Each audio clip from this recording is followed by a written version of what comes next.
Right after the Jewish people made the Egel, Moshe Rabbeinu turns to Hashem and says, Ana chata ha'am hazeh chata gedola.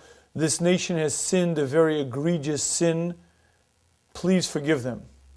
Rashi explains that actually Moshe Rabbeinu wasn't just asking for forgiveness. Moshe Rabbeinu was actually pointing a finger. Moshe Rabbeinu was saying, Hashem, it's your fault. You caused this sin to come about.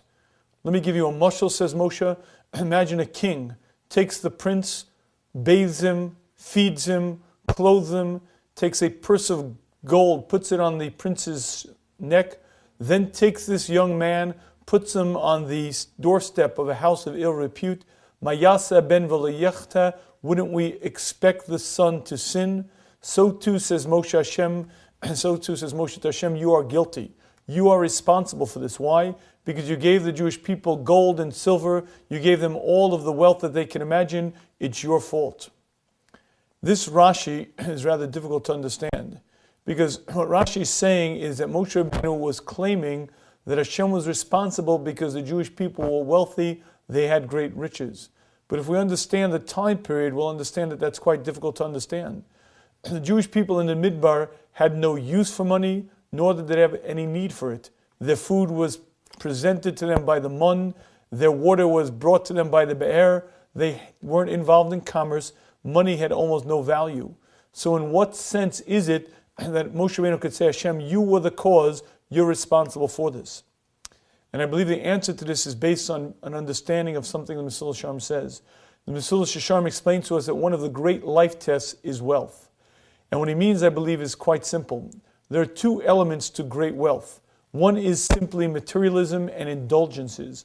But the other danger of wealth is quite different.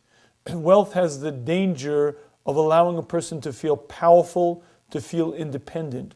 When I wake up in the morning and I feel rich, I'm a rich man, I'm different than you.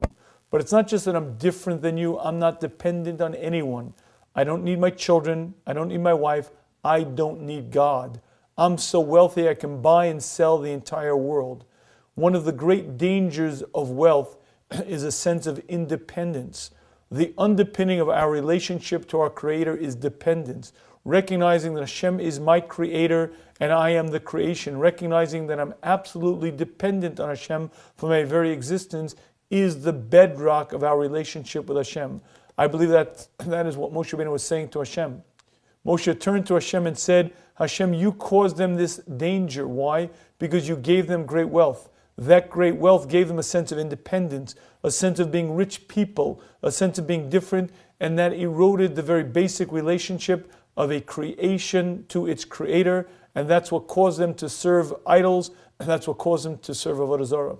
I believe that this Rashi is very, very key to understanding our times. We live in a generation that is unprecedented in terms of the availability of wealth, luxuries, and the opportunity to one day be rich. The reality is that we live an extraordinarily wealthy lifestyle, and that is a tremendous bracha, but also comes with a real danger. If a person recognizes that I am but a creation dependent on my Creator, and my wealth and all that I have comes from my Creator, then he can enjoy tremendous bracha, enjoy wealth, and use it appropriately. The minute it turns into, I am a rich man, the minute it becomes something that defines me, then a person steps over that line and he erodes the very basic relationship to Hashem